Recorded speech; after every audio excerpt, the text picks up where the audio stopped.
আসসালামু আলাইকুম। জীবিকা নির্বাহ যদি কঠিন হয়ে যায়, ব্যবসা-বাণিজ্য ও চাকরির আয়ে সংসার চালানো দুরূহ ব্যাপার হয়ে দাঁড়ায়, তাহলে এই দোয়াটি পড়তে হবে। হযরত আব্দুল্লাহ বিন ওমর রাদিয়াল্লাহু আনহু এর সূত্রে বর্ণিত, নবী সাল্লাল্লাহু আলাইহি সাল্লাম বলেছেন, তোমাদের কারো যদি জীবিকা নির্বাহ কঠিন হয়ে যায়, তাহলে সে যেন ঘর থেকে বের হওয়ার সময় এই দোয়াটি পড়ে বের হয়।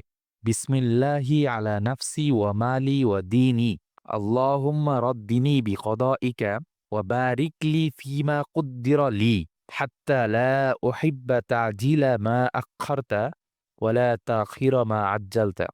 আমার সাথে সাথে আপনারাও পড়ুন। বিসমিল্লাহি আলা নাফসি ওয়া মালি ওয়া দীনি।